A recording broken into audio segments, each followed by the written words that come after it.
السلام علیکم ورحمۃ اللہ تعالی وبرکاتہ۔ محترم ناظرین، کام کاج کے اندر خیر و برکت یا غربت و افلاسی سے چھٹکارا پانے کے لیے یا اپنی تنگ دستی کو دور کرنے کے لیے، خوشحال زندگی گزارنے کے لیے یوں تو ہم بہت سارے عمل کرتے ہیں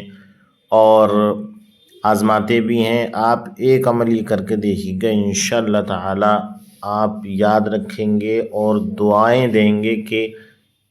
واقعی ہم نے اس عمل کو کیا تو ہماری تو نیا پار لگ گئی۔ اور میں آپ کی یقین دہانی اور آپ کے بھروسے کو مضبوط کرنے کے لیے میں آپ کو بتاؤں، الحمدللہ ثم الحمدللہ، جب سے یہ عمل میں نے کیا ہے تو سب سے پہلے تو یہ میں نے عمل اپنی ڈائری میں لکھا، پھر میں نے اسے کیا تو اللہ کے فضل و کرم سے خوشحال زندگی ہے، رب کا دیا سب کچھ ہے اور اس کے انعامات و اکرامات کی بارشیں ہیں۔ اور جب بھی کسی چیز کی ضرورت ہوتی ہے بس اس عمل کو پڑھ لیتا ہوں، اللہ تعالیٰ غیب سے اسباب پیدا فرما دیتا ہے۔ تو آپ کے یقین اور بھروسے کی مضبوطی کے لیے اتنا ہی کافی ہے کہ آپ ہماری زبان سے اس عمل کو سن رہے ہیں۔ مزید یہ تو خیر ایک میں نے اپنے تجربے کی بات بتا دی، تجربہ ہے میرا الحمدللہ، اس لیے میں نے بتا دیا، لیکن چونکہ یہ عمل جو ہے نبی کونین صلی اللہ علیہ وسلم سے لیا گیا ہے، یعنی کہ آقا کریم صلی اللہ علیہ وسلم نے ایک شخص کو بتایا تھا، تو میں آپ کو پوری روایت یا پوری جو بات ہے وہ میں آپ کو مکمل تھوڑا سا ڈیٹیل میں بتا دوں گا، سمجھاؤں گا اور وہ عمل بھی بتا دوں گا۔ کوئی مشکل عمل نہیں ہے، آسان عمل ہے، آپ اگر کرنا چاہیں گے تو ایزیلی آسانی کے ساتھ مطلب کر سکتے ہیں۔ تھوڑی ویڈیو لمبی ہو سکتی ہے مگر آپ اسے مکمل دیکھ لیجئے گا اور سن کے سمجھ لیجئے گا اور اس عمل کو ضرور کیجئے گا تو انشاءاللہ تعالی آپ دنیا کے اندر خوشحال رہیں گے اور تنگ دستی یا غربت و افلاسی جیسی ان تمام چیزوں سے محفوظ ہو جائیں گے۔ تو میں آپ کو بتاتا ہوں، میں نے اپنی ڈائری کے اندر اس کو انمول موتی کر کے لکھا ہوا ہے۔ تو روایت ہے کہ ایک شخص رسول اللہ صلی اللہ علیہ وسلم کی خدمت میں حاضر ہو کر عرض کرنے لگے کہ اے رسول خدا صلی اللہ علیہ وسلم، دنیا نے مجھ سے منہ موڑ لیا ہے اور میرے پاس کچھ بھی نہیں رہا ہے۔ تو آپ نے فرمایا، تم فرشتوں کے درود اور خلائق کی اس تسبیح سے کیوں فائدہ نہیں اٹھاتے جس کے ذریعے لوگوں کو رزق دیا جاتا ہے؟ اس شخص نے اپنی غربت و افلاسی کا ذکر کیا تھا کہ میں بہت غریب ہوں، مفلس و نادار ہوں اور دنیا نے مجھ سے منہ موڑ لیا ہے، یعنی کہ دنیا جو ہے ایک طریقے سے میرے بالکل پلے نہیں ہے۔ اللہ کے نبی صلی اللہ علیہ وسلم نے ارشاد فرمایا کہ تم فرشتوں کی درود اور خلائق کی اس تسبیح سے کیوں فائدہ نہیں اٹھاتے جس کے ذریعے لوگوں کو رزق دیا جاتا ہے؟ پتہ چلا یہ ایک ایسی تسبیح ہے، یہ ایک ایسا وظیفہ ہے کہ اس کے ذریعے لوگوں کو رزق دیا جاتا ہے۔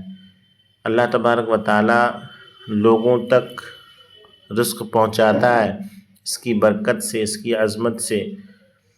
آگے سماعت کرتے ہیں، راوی بیان کرتے ہیں، میں نے عرض کی یا رسول اللہ صلی اللہ تعالی علیہ وسلم وہ کیا ہے؟ تو آپ صلی اللہ علیہ وسلم نے فرمایا، طلوع فجر سے نماز صبح تک 100 بار سبحان اللہ وبحمدہ، سبحان اللہ العظیم وبحمدہ، استغفر اللہ پڑھا کرو۔ دنیا تمہارے پاس جھک کر آئے گی،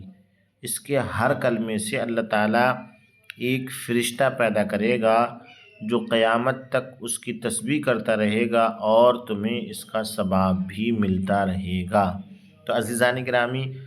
آپ نے سماعت کیا، اللہ کے نبی صلی اللہ علیہ وسلم نے جو تسبیح بیان فرمائی اس کے تعلق سے فرمایا اگر تم اسے پڑھ لیا کرو گے تو دنیا تمہارے پاس جھک کر آئے گی، یعنی کہ غربت و افلاسی دور ہو جائے گی، تنگ دستی دور ہو جائے گی، کاروبار بڑھ جائے گا، مال و متاع بڑھ جائے گا، عزت و آبرو بڑھ جائے گی، خوشحال زندگی نصیب ہو جائے گی۔ ایک بار پھر سے میں آپ کو بتا دیتا ہوں کہ کب پڑھنا ہے، کیا پڑھنا ہے، کتنی بار پڑھنا ہے۔ تو فجر کی نماز کے بعد طلوع فجر سے، یعنی کہ جو سحری کا وقت ہوتا ہے، اس وقت سے لے کر صبح و صادق تک آپ کو 100 بار سبحان اللہ و بحمدہ، سبحان اللہ العظیم و بحمدہ، استغفر اللہ، یہ پڑھنا ہے 100 بار، یعنی کہ ایک تسبیح جو ہوتی ہے 100 دانے کی، وہ مکمل آپ کو پڑھ لینا ہے۔ تو انشاءاللہ تعالیٰ دنیا جھک کر آئے گی، اور یہ اللہ کے نبی کا فرمان ہے، اور ہم بارہا سنتے ہیں قول نبی قول خدا، فرمان نہ بدلا جائے گا اور بدلے گا زمانہ لاکھ مگر قرآن نہ بدلا جائے گا، یعنی کہ قرآن بھی نہیں بدل سکتا اور اللہ کے نبی اللہ کا فرمان بھی نہیں بدل سکتا۔ تو یہ ہمارے نبی صلی اللہ علیہ وسلم کا فرمان ہے، بہت ہی مضبوط وظیفہ ہے، لائق عمل ہے اور لائق یقین ہے۔ آپ قریب کیجئے گا، انشاءاللہ تعالی ضرور آپ کو اس سے خاطر خواہ فائدہ حاصل ہوگا۔ نمازوں کی پابندی رکھیے گا، جھوٹ چغلی غیبت، ان تمام برے گناہوں سے، گناہ کبائر سے اپنے آپ کو ضرور بچا کے رکھیے گا۔ ماں باپ کی نافرمانی سے بھی اپنے آپ کو بچا کے رکھیے گا۔ یہ نہیں کہ ہم کوئی عمل کر رہے ہیں اور ماں باپ کو تکلیف دے رہے ہیں، گھر والوں کو تکلیف دے رہے ہیں،